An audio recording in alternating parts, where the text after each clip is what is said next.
All right, friends, welcome to another episode of Behind the Human. I'm your host, Mark Champagne, and it's whose job? Your job or my job? It's my job to unpack the stories and mental fitness practices of people living at the top of their game personally and professionally. I'm so excited to release this episode to all of you with Judi Holler. I asked Judi to come on the show intentionally at this time of year because I think we could all use a good dose of her incredible, infectious, beautiful energy to close off the year and set up our minds to thrive in 2024. So enjoy this conversation with two-time guest, Judi Holler. What I am learning in life, Mark, and I think this is like a perfect segue, is I am just learning, and this is so hard for the type A certified control freak that I am. I am learning in the dog month and now, like I'm in this season right now where I'm learning to let go. Because what I have come to understand is that when I try to jam something in, right, that like, is it meant to, like, think of water. Like, you can't stop the flow of water. So I'm trying to be more like water and allow myself to sort of roll with all the imbalances that life will reveal to us. And sometimes the work we need to do, the pressure we need to apply is the pressure of stopping. The pressure of letting go, the pressure of like literally saying, I need to take some pressure off, which for a certified type A control freak is really hard. So I'm in this season of like, Mark, I'm not even going to set goals until like January because I'm like, let me listen. Let me take a minute. Let me take a beat. If I were really water and we're 70% water.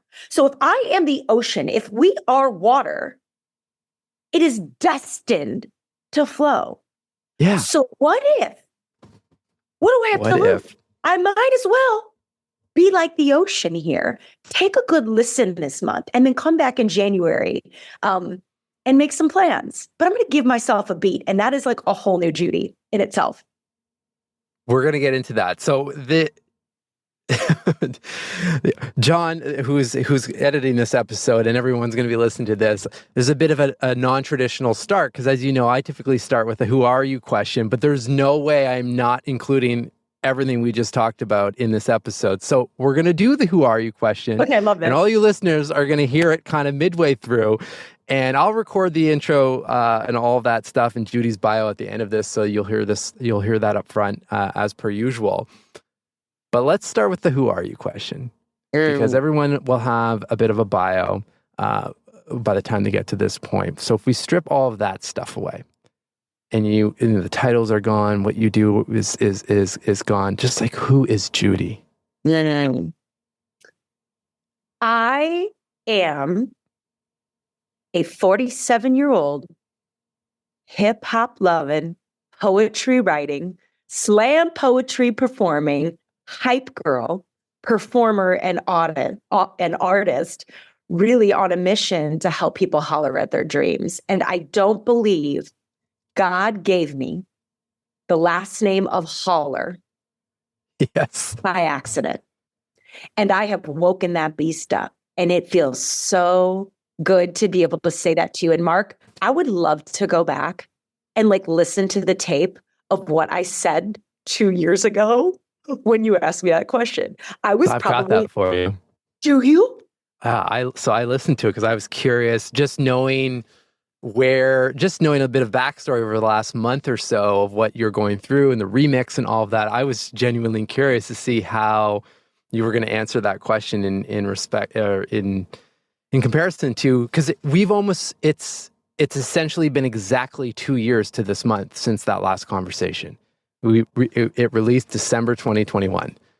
So apparently we're like the year-end closers for the podcast. Because as you know, we're recording this, everyone, on a Thursday, and there's a bit of a lead time to release this stuff. It's going out this Sunday because I really want everyone to, have this conversation, given the time of year that we're kind of going into, and I know, and you already have, like, I know the everyone will be left with some pretty good questions and things to think about, which has already started just in the way we began the conversation. So here's what you said. Oh my God. You said, are you ready? Oh my God. I am, wow. I have goosebumps. Okay, go. Okay. So, I'm paraphrasing a little bit here, but you said, I am a generator of energy, excitement, and movement. And here, I love this line.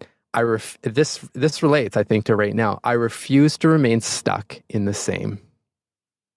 Does that land with you based on where you're at right now, what you've been thinking about? Or how has that evolved? I think in December of 2021, I was in the becoming. I was in the sort of beginning phase of my spiritual awakening. So get this. So I get a DM from a girlfriend who's a dope DJ. She's based in Chicago. She travels all over the world. She's very spiritual like myself. Anyway, she sends me a DM on Instagram and she goes, hey, Holler, don't take this the wrong way, but like, girl, have you had an awakening? And I go, what do you mean? She's like, a spiritual awakening. So literally, Mark, I go, Google, what is a spiritual awakening?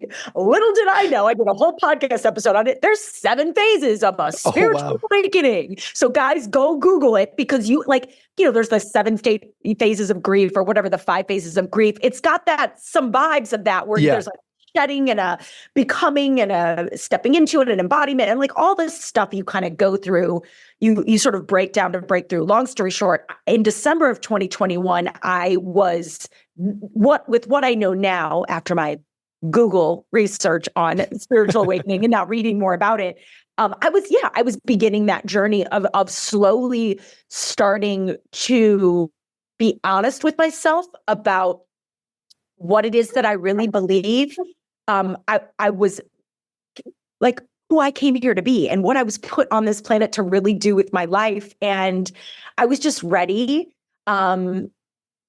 to kick out of the box that I had kind of like put myself in. And we can peel back some of those layers, but I love that I said I was a generator. It's so funny. One of the things I say now, and it's even in my new website, it's like I'm a hype woman. Like I am in my core, in my bones.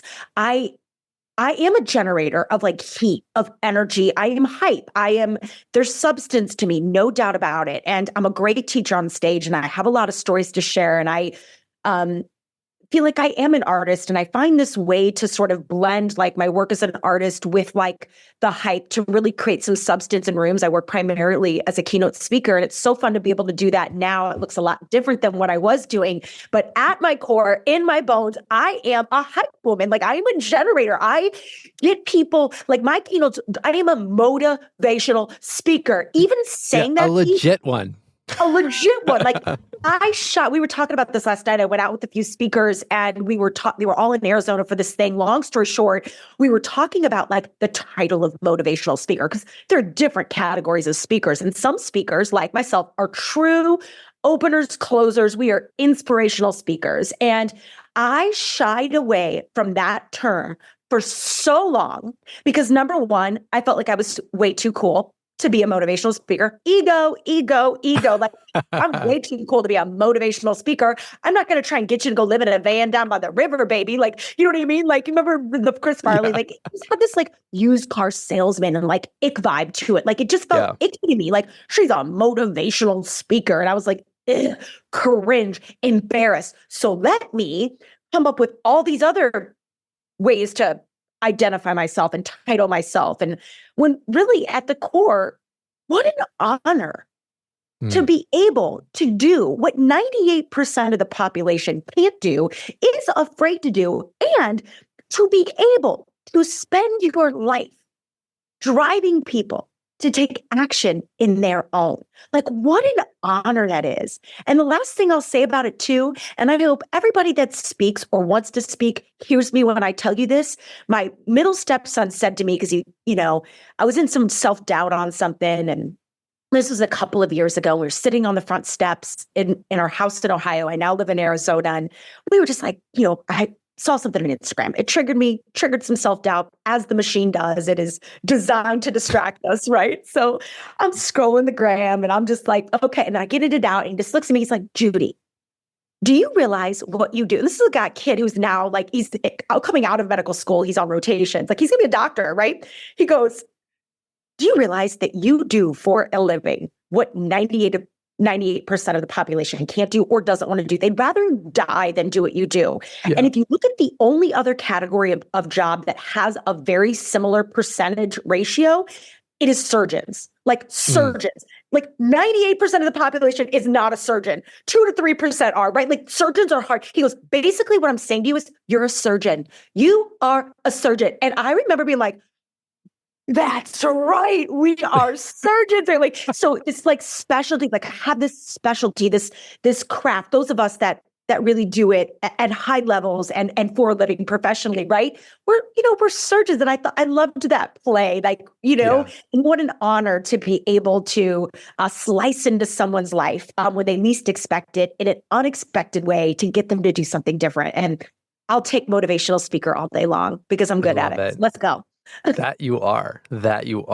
In all, I think people listening might think, motivational speaker on a stage in front of a team and so forth, which obviously, that is a large component of what you do. But even what we just shared, in terms of like what I experienced, what my wife experienced, her sister, and who knows how many other people they shared that podcast with, not to mention the people that are subscribed to your show.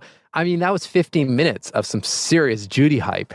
And on a topic that was like scary, and energetically was rocking a lot of people. So I mean,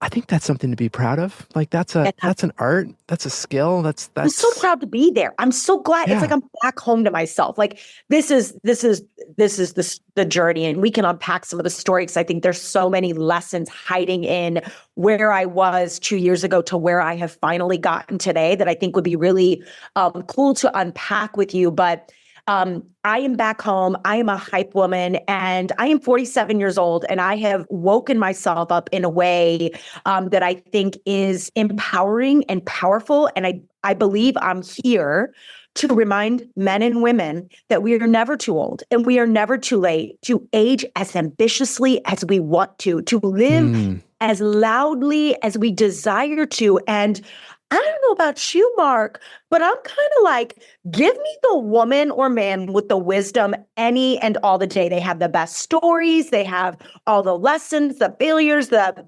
bruises, they have come through. And I just love this season in life. And I feel like, oh my God, I am just getting started because now yes. Swagger, I've got experience, I've got stories, I've got confidence. And I think with age comes confidence. And now my feet are on the ground in a solid way. And I hope to be with my hip hop loving, poetry performing. I wear these graffiti suits on stage. I got my big hula hoops on. My boom boxes, my records, my mixtapes. Like I am just like 8-year-old Judi is awake, and every decision I make is to honor her because I believe who we are when we are 8, 9, and 10 is who we really are before the world silences us, before the world tells us to be quiet, it's not good enough, you're stupid, sit down, fit in, everybody's going to make fun of you. What were you doing when you were 8? And is that anywhere in your business? Is that anywhere in your life? That was the first question I asked myself in April of 2022 that popped this whole thing off. Lies. In April of 2023 that popped this whole thing off in a very, very serious way. And there were things I did leading up to that question, but wow, once I sort of went, oh, she's always been there. I just lost her for a minute, but now I'm back home and that's going to be fun to go explore. But I feel I feel lighter. I feel like I don't have to stuff myself like Gumby into a box to fit into someone else's sort of, expectations. I just feel like my job now is to just be myself. And not that it wasn't before, but really, truly to be Holler. And I believe that's what I was put here to do. And we'll go see what happens. Yeah. Well, you're in the remix, right? We're about to, I mean, I listened to your last episode, so I know you're being cautious on putting out public timelines and dates and stuff like that. But just to say, sometime in January, we're going to see some of the output of some of that reflection in the Judi remix, right? Which I'm excited to see. Come on. But I'll come on and record a little hit for y'all to just kind of, get you up to speed. But you're like the first public press I've done since I've launched the new site, my new website, my new keynote. And, you'll start to, see the transformation sprinkle. It's already started to begin on my social media. We're going to literally blow up the way the podcast looks and feels. We've already changed the cover image. I did. Okay. It is different. Okay. So it's now called, it used to be Yes and with Judi Holler. Yes. Because my work was rooted in improv theater, and I think there's some things to unpack there, but we renamed it to Holler at Your Dreams with Judi Holler. Yeah. And it's a beautiful photo too.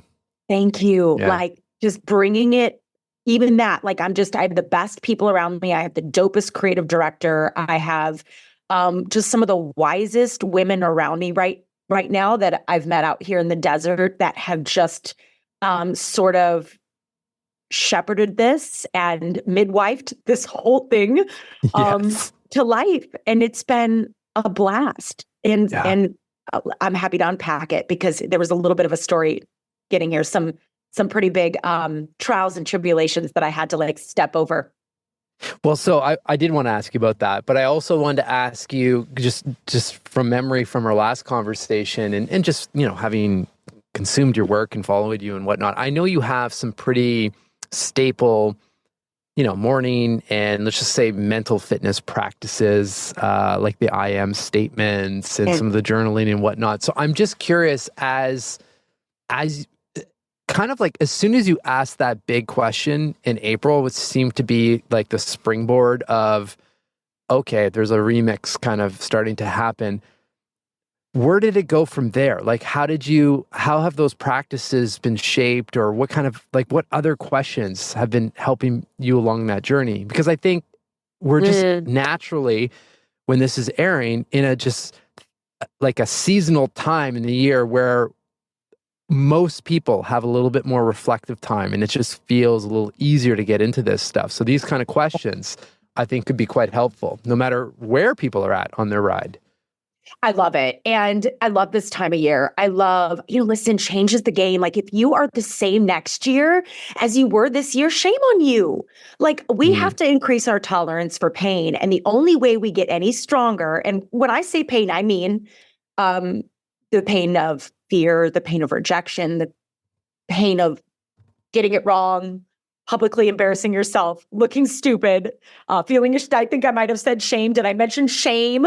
Right? Like of all the public decisions you make that work out and don't work out, I have had a trajectory of workbooks and planners and ampersand t-shirts and house of band and disco balls. And I literally went down the path of starting a sequin jacket line. Like they're in she went off the rails a little bit, but I'm so proud of her because it got me here. So I think a powerful question that I continue to ask myself as I prepare for a new year and as I reset every quarter and really truly at the top and end of every month, right? So I'm kind of working in, I love goal-focused planning. I am a massive planner junkie. So much so I created one that I'm like, I don't want to be in the planner business. What am I doing? Goodbye. We're sunsetting the planner. And I'm back home to using an external planner. I personally use the 6-month best self planner. It's my fave. 6-month windows. And then I take those 6 months and I break them down into quarters and those quarters into months and then those months into weekly. Anyway, it's a whole thing. But I'm asking myself this question, not just yearly, but certainly quarterly and revisiting it at the top and bottom of the month. And it's this. Cool. What do I want? I think, what do I want? Has it changed? Do I have new information now? Do I still want the same things 30 days from now that I said I wanted 30 days before? Because now I might have some new information. And do I still want this? So what do I want? Getting clear on what you want. And the bigger question, and my favorite and the most important question for me lately is, what don't I want? Oh. What kind of speaker do I not want to be? What kind of events do I not want to speak at? What kind of collabs do I not want to take part in? Who am I not?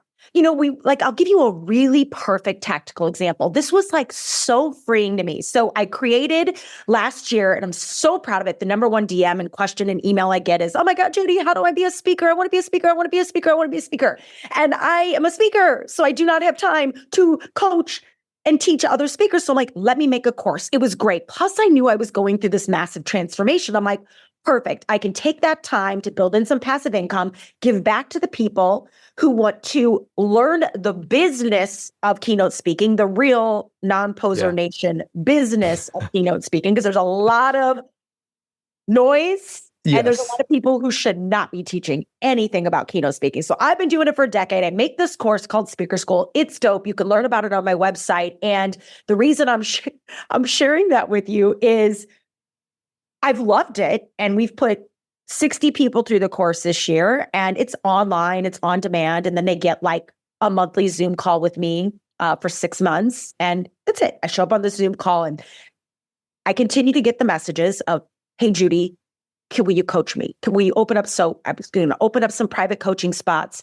And as applications started coming in, I'm like, oh, I've got some downtime. Let me take some private clients. Let me do some like private speaking coaching and to help these people I believe in, really get their messages on stage and go deeper, right? Watch tape, things I can't do in a large course environment. All of a sudden I was like, why am I resisting? Like, why does this feel ick? Why don't I want to read the applications? Why am I like resisting this? And I'm like, you know what? I don't want to be a coach. I am hype. I am not help. Now, this doesn't mean I am a great mentor and I will be your teacher, but I don't want to carry your bags. Yeah. I will pack them for you. I will get you on the plane. I will make sure you look good. I will give you all the books to read. I will give you all the podcasts to download. Girl, I will get you ready.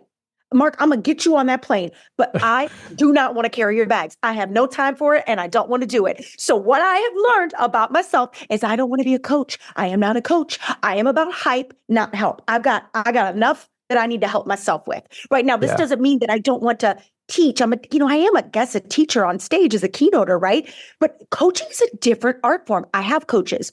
We need coaches. But it is not my zone of genius, nor is it my zone of joy. And so I think for me, like publicly even saying that, I'm like, great. Now I know that. Data, information. Why am I wasting time? Yeah.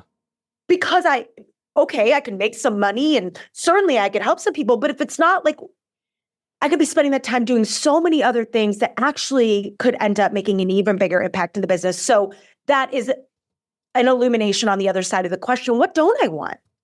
And if I'm feeling some ick and some resistance, like, why am I feeling it? And lean into it instead of like, la, ignoring it, right? So I don't want to be your coach, but I do have a course and I get on those monthly calls and I will hype you and I will point you and I'll give you all the best coaches and books to read. But I can get you moving. That's what I do. But I don't want to be a coach, you know? Yeah. Yeah.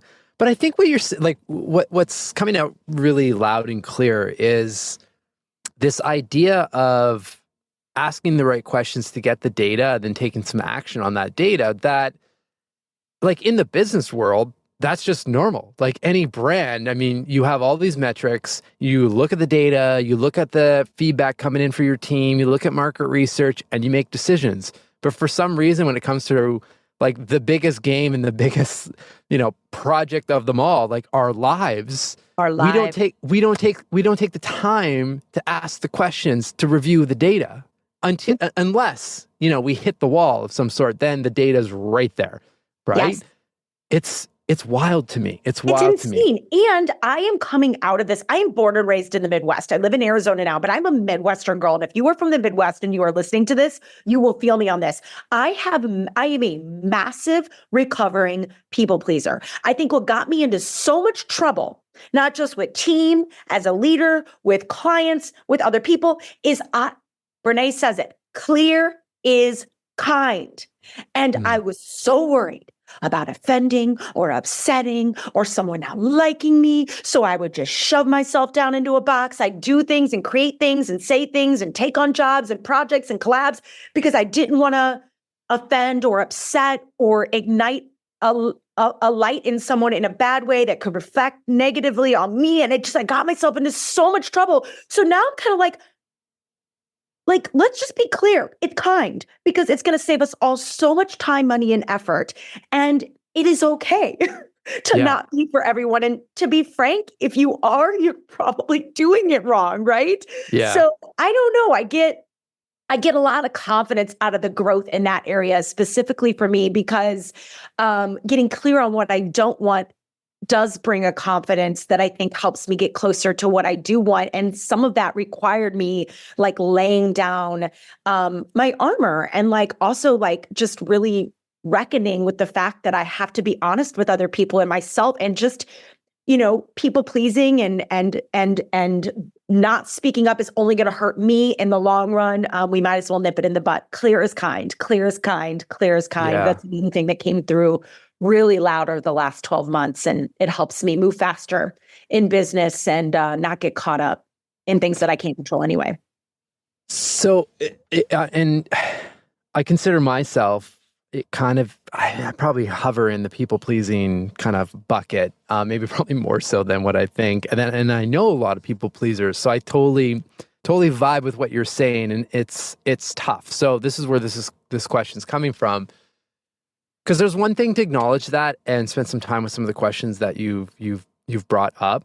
It's another thing to reprogram your mind with something that is so like there's emotions there, right? That we're normally dealing with when it comes to the reasons why we, go down that people pleasing route in the first place.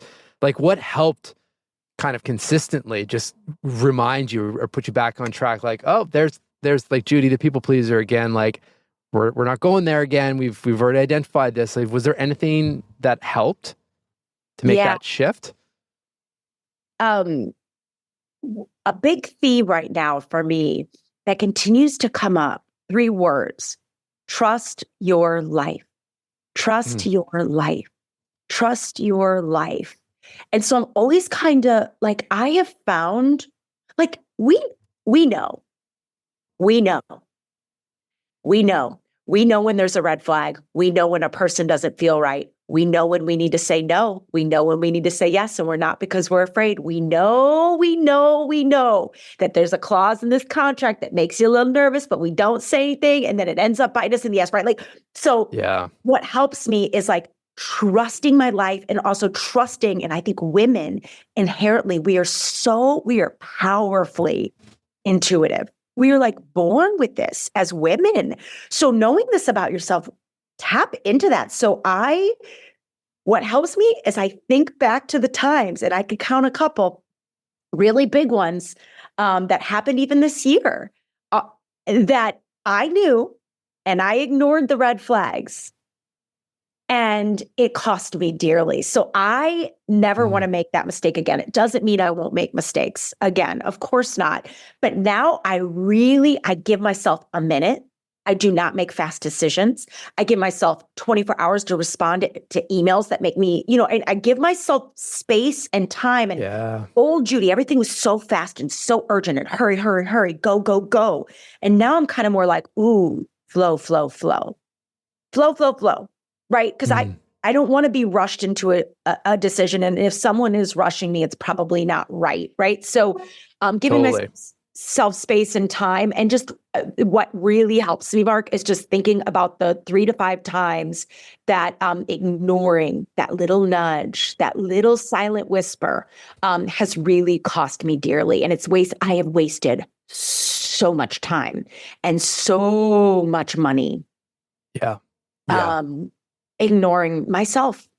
And I'm done. Whether some of it was vanity metrics, some of it was ego, some of it was people pleasing, some of it was just straight up fear, right? But you have the data now. Now I have the data, and I have the like self-trust. I'm like, kind of like, I said this to my husband the other day, I'm like, honey, I'm pretty good at this. I'm getting really good at this like generating thing. Like I can sort of call my whole, right? Or something will come into like, I will know things. I think I might be a little higher on the intuitive spectrum than others. I feel like I've been like this since my youth. Like sometimes I know things before they happen about people, and it's just wild. So I play all these games with the universe to test the skill. Why not? And so, yeah, I love it. I play all kinds of games like that with the universe. Let me give you one. Can I tell you something that happened that is so wild? So all December of 2022, so a year ago, I was praying, source, God, whatever you believe, I was praying for this certain amount of money. I had just walked away from a multiple six-figure contract, a sure thing with a big corporation. I said no to it because it was going to put me in a box as an MC. I am not an MC. I am a keynote speaker. It was also going to send me to a town in the Midwest every 2 weeks that I did not want to be in. I just moved my life to Arizona from the Midwest, and I'd have to, spend multiple days, almost half the month in a town that wasn't my vibe. And I was being undervalued. I wasn't being paid what I believe I was worth to do work that I believe was almost beneath my skill set. So I sat down. It was like the largest contract I would have ever signed. It would have really helped myself, my family, my business. And I looked at my husband and I said, I'm going to walk away from it. I'm going to say no. I'm going to bet on myself because I believe, again, the awakening was happening. Okay. And I'm like, I don't want to be an MC. I don't want to be in a box, and I'm not going to do it under my fee. And it's not like you're sending me to Palm Springs. Okay, maybe twist my arm. You know what I mean? Or like somewhere really fabulous, right? So anyway, I walk away from this contract and I'm like, okay, trust your life, trust the internal ping, right? I knew it was dangerous to sign this contract because none of this that you're seeing right now would even be here had I signed this contract, because I wouldn't have had the bandwidth or the time, right? So I say no to the contract, and in December 2022, a year ago this month, almost to the date. And I'm praying all December for a certain amount of money because I have my eyes on this creative director and this duo that I just felt local here to the desert. I felt so called to these women. I'm like, they're completely outside of the keynote space. They're creative mavens and creative directors. They come from the fashion space. They built these cult-followed sensational brands themselves. They've been featured in Bloomingdale's and all these like that. It's the celebrities wear their products, but they were just like creative, like the Rick Rubin to my Beastie Boys. Like, I need to work with this woman. So I knew the amount it was going to cost to bring them on and the retainer. So I'm praying over this number. This was like December, all December long. January 4th this year, I get a call from my right-hand woman, the woman I had worked with for 5 years, my only sole full-time employee, my work wife, and she tells me she's leaving me. She's leaving the company. She's resigning. And I'm like, I did not see it coming, but I saw it coming. Okay. So I kind of get through that shock and that trauma of like, oh my God, I walked away from this contract and now Amanda's walking away from me and all these things. And what am I going to do? And then all of a sudden I go, her base salary, her monthly retainer was the exact amount I needed to work with who I am now working with this year. And I remember like pulling over my car and I just like nodded at I go, okay, God, I get it. I got it. Funny way of like doing this. And like, I don't know what I'm going to do and who's going to be on my support team, but aha. So we cannot stop what's meant for us. It's already in motion. And when we try to micromanage and control and manipulate what is destined for us, we will lose it. Because when something is coming for you, I think Elizabeth Gilbert writes about this, right? Very famously in her book, Big Magic. Ideas are like a river. They're always flowing. The book idea is going to come to you. The lyrics, there is so much words and wisdom and music and lyrics and money and opportunities and people. And it flows down this river, and it's going to flow, and an idea is going to flow. A lyric's going to flow. A concept's going to flow, and it's going to come right in front of you. Like my book title, Fear is My Own Way. It flew, and I went, and I grabbed it. I knew right away. I'm like, that's it. That's mine. This happens to people, and the idea comes and it flows right past them because they're not slowing down long enough to listen. They're not trusting their life. They're ignoring the tap. They're too busy in the checklist and the to-do lists and everybody else's priorities that they're not catching what they want and need for themselves. And I just refuse to do that. And so when this flew by me, this opportunity, it was like, we can't stop what's coming for us. We can miss it, but we can't stop it, because what I'm doing now, this whole holla at your dreams, this holla way of living, this hollified existence that is inherently mine because I was born with this last name, it would have went to someone else. Yeah. Had I not caught it. So I don't know. I think a lot of things were at play there, but I think the loss, the like trusting and betting on myself, trusting my life, and then playing these games, asking for what we want, hollering at our dreams, and then being brave enough to catch them and do something with it. Yeah. When we get it, that's manifestation. That's really, like, you can't, manifestation is simply, people love to talk about it, the spiritual, it is simply setting an intention, hollering at your dream, look, what do you want? Call it.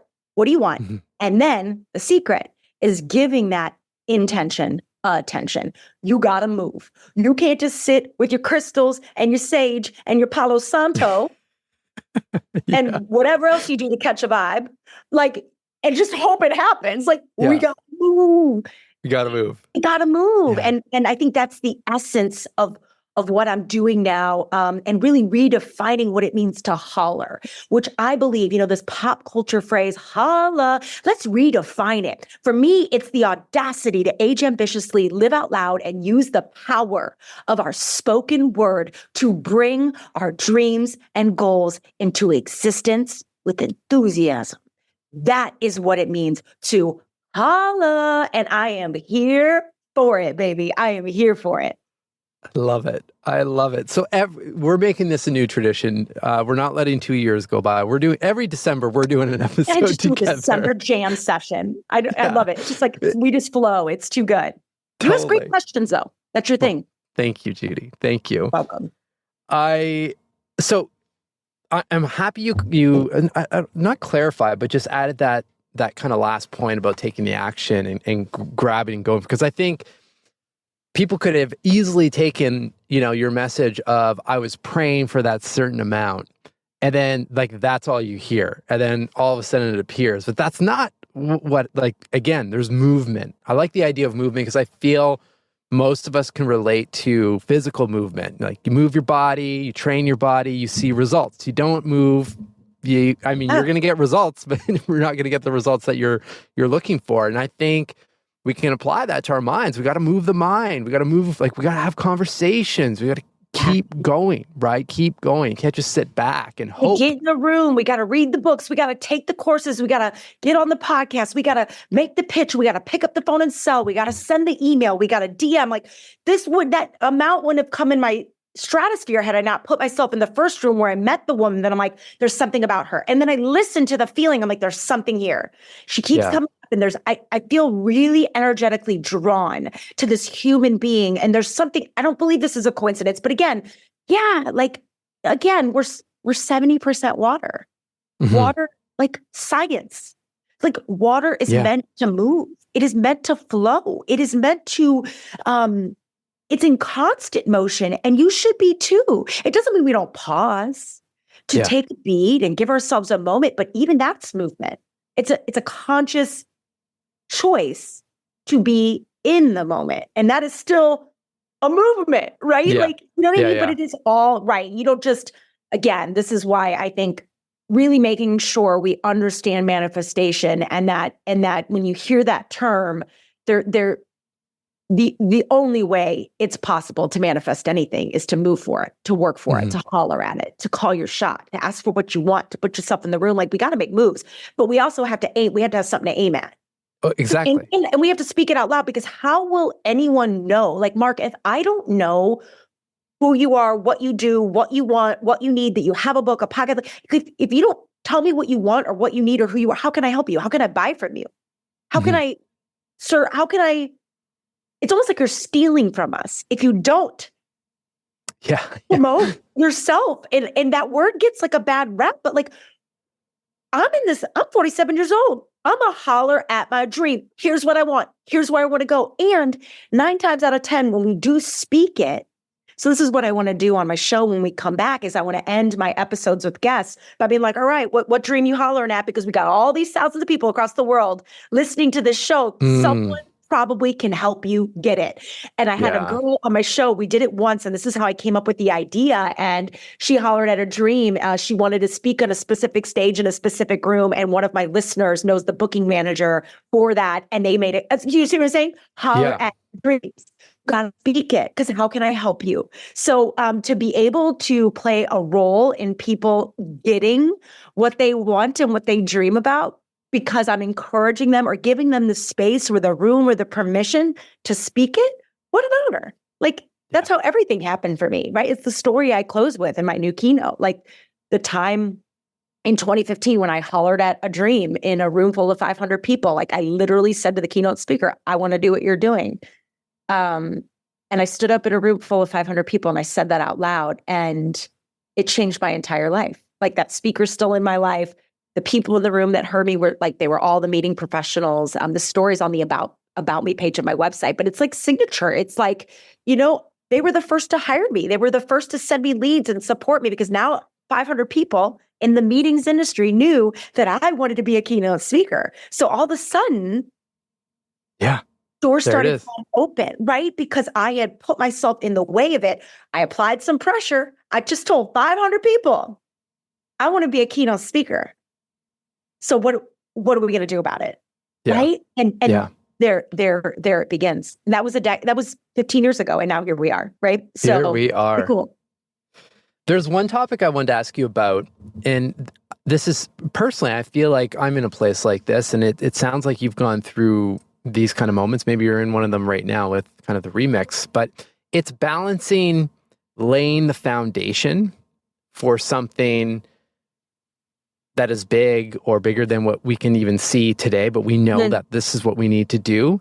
Balancing that with, I got to eat this month, and like the short term, like I feel like my mind is always going from side to side there, and it feels, I feel so privileged and grateful that the bigger foundational pieces feel very clear to me, because I know there's a lot of people out there that don't have that, but I put a lot of work to get there. But then there's always the low months or whatever, and like, it's your point. Like, got to trust the journey, trust your life. You're on the path. But I'm just curious, like how you navigate that topic, let's call it, or that balance. God, it's like a really good and timely question. I'm in the weeds on that right now, because it's like I've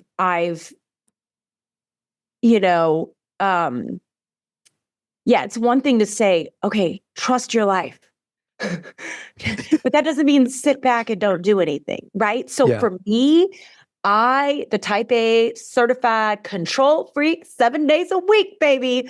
I know for me that when I feel down, either financially, emotionally, mentally, whatever's going on in my business, entrepreneurship is so hard. And especially when you're remixing and doing something completely new, like I haven't been selling because my website, like I was, what would I got to sell the old thing? And like I was in a complete transformational period. And, there's just so many things, everything just hit pause.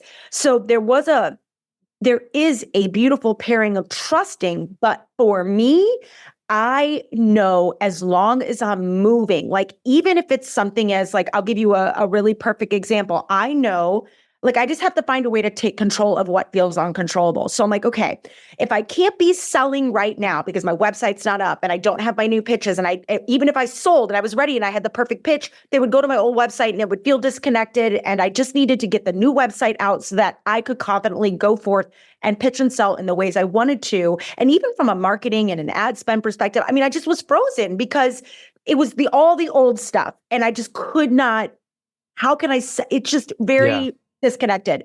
So I said, but okay, what can I do?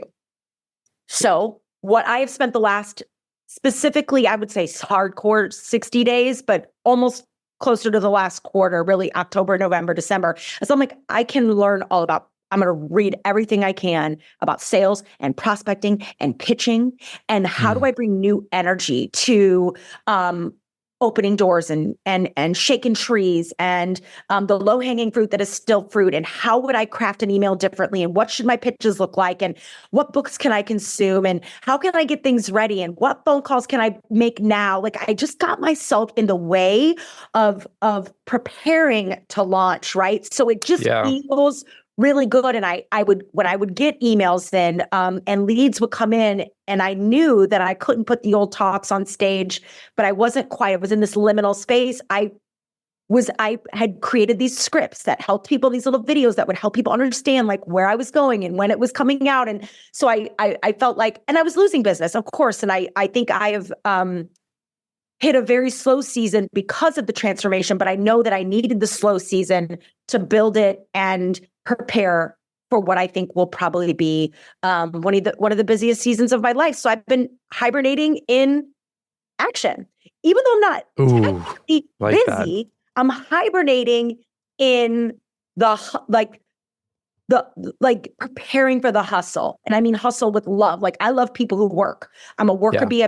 My first job was when I was 13 years old. So I'm a hustler, baby. I work. So I was hibernating in the hustle. So like right here, Mark, on my desk, oh my God, this book. I'm like, how have I never read this book? Fanatical Prospecting by Jeb Blount.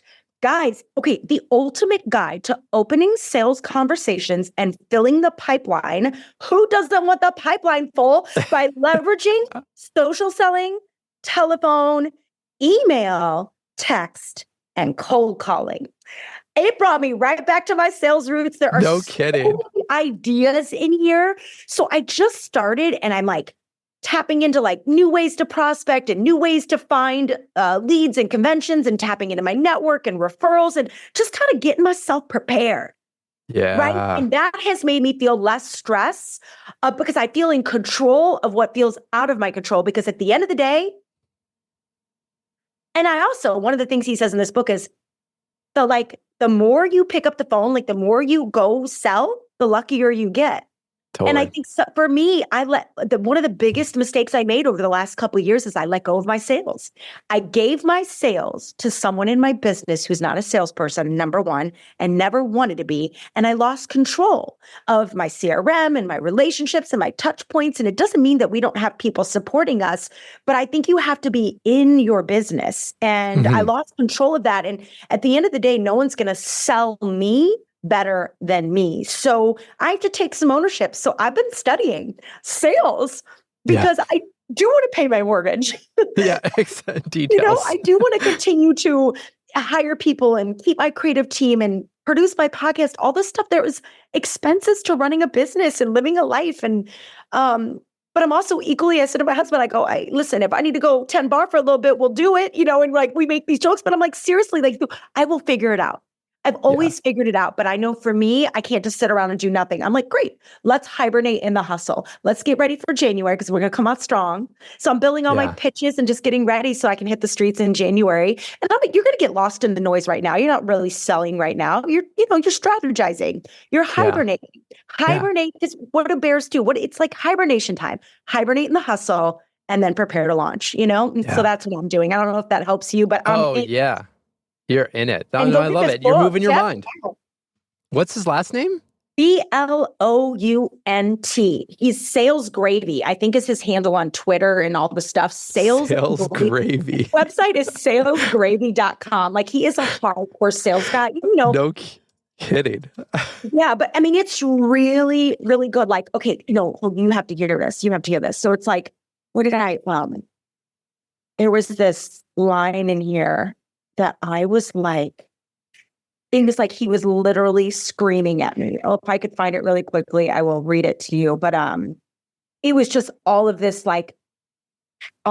talk about, do you feel this way? Are you feeling this way right now? Are you? The more you prospect, the luckier you get. There's a quote by Dale Carnegie: inaction breeds doubt and fear.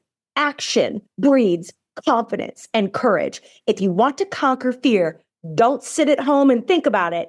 Get out and get busy. And then there's this section where it was like the universal law of need. And it states that the more you need something, the less likely it is that you will get it. This law comes into play in sales when the lack of activity has left your pipeline depleted, right? And so so desperation taps into this, like it almost like is the downside of the law of attraction. So, like it's like boy likes girl, girl's like, get away from me. But boy all of a sudden starts ignoring girl, and girl's like, oh my God, I love you. Oh my God. I'm just like, can we go out or whatever, right? And so it's the same with like sales and money and wealth. And so there's this kind of really interesting thing for us all to think about. Like, okay, we all are, if we have any business, we have to be selling. So are you selling or are you ignoring? Have you looked under the hood? Are you picking up the phone? Like, the more you prospect, the more you sell, the luckier you get in life and business, which gives me so much courage. I'm like, okay, what do I have to lose? Okay, someone's going to hang up on me. Someone's going to say no. Oh, well. Exactly. What if they say yes? What if I open a door? What if I get a dope stage? What if, I bring my savings account back up to where I need her to be after depleting it to refund another website redevelopment? I built 2 websites in the same year. Like, what? Like, such an overachiever. Wait, well, the first one was this, the people pleasing, the me not speaking up, the me, doing it for everyone else. And I knew the whole time that I was making a mistake. And here we are. Moral of the story is I have gotten myself in the way. Inaction breeds fear. So I stay in the way of action. I even write about that in Homeboy. And I think that's just my Paula, like, hustling mentality. I like to stay busy. It keeps me out of depression and anxiety and things that I've definitely struggled with in the past and still frankly do. Yeah. Yeah. Judi, we're at time. Too of fast. Course, just like any other conversation we've had, we probably continue this at least another hour. But I want to, of course, respect your time. And I do have to ask you a final question, though. Cool. Because it's intuitively coming up. I'd love to project us forward to December 2024 and ask you, what are you celebrating at this time next year? I love that question. I am celebrating 3 things. 1, my really good savings account. I have put money in the bank, and I'm so proud of that. I have my safety net the way I want her back, right? Yeah. I am celebrating the stages I've spoken on this year with my new talk. Like, my number one focus is selling my speeches, right? To getting on stage. Yeah. If you know someone who could benefit from my talk, holler at your girl. And then the third thing I'm celebrating is songs. So savings, stage, songs. I'd love to be celebrating by the end of the year, my first EP or single on Spotify, with some really dope affirmation rap that I think is going to be really fun to do. So a little sneak peek. More to come on that. More to come on that. I am going to be putting a little sneak peek. I did a collab with